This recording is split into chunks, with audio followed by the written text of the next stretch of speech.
Please could you teach on interrogative pronouns? Like how would you say he who is? Yes, I can. But what you want translated here kind of depends on what you would say after it, because context is very important in Sumerian. Because the phrase he who is quite often implied within the context. But the simplest way I can think of to say that is simply lu, which literally means person, but it's often translated as he who or the one who.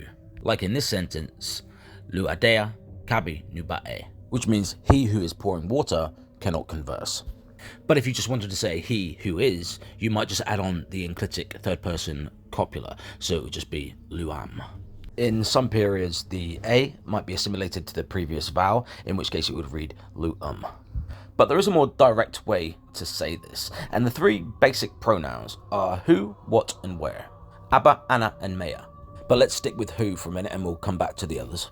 But you want to say he who is. So we're going to need the third person independent pronoun. And we're obviously going to need the interrogative pronoun back, who. And we're also going to need the enclitic copula in the third person. And then we could just normalize it. Ene abba am. He who is. So first we've got the third person independent pronoun. This is actually he or she. Sumerian doesn't distinguish between masculine and feminine with pronouns. Then we have the interrogative pronoun who. And then attached on the end there we have the third person enclitic copula. So before I move on to the interrogative pronoun some more, here are some independent pronouns. Here are the rest of the independent pronouns. Here's a list.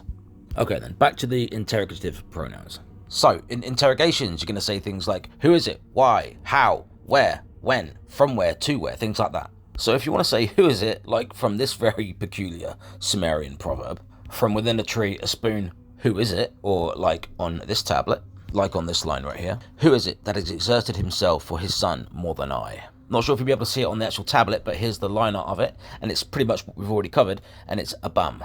Now, what if I wanted to say why? The Sumerians conveyed this in quite a peculiar way. It literally translates as it is for what, and it's read anashe'am, like on this tablet right here, line 2 on the reverse side, which translates as fully, why do you today and daily cast down quarrelling?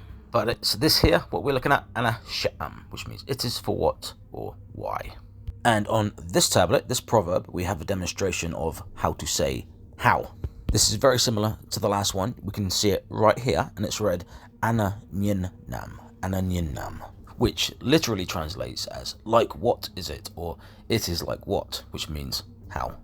And I'll do the last three together because they're so similar. So where, whither, and whence. Where, towards where, and where from. Well, we already did where earlier, so that's easy. That's just mea, that means where. And the only difference with the other two is the swapping up the are with the terminative case marker for towards where and the ablative case marker from where, which makes perfect sense because the terminative case marker denotes motion towards something and the ablative denotes motion away from something, so it makes perfect sense. Sumerian has quite a complex case system. There are 12 cases altogether, but I will go into that in a different video, in another video.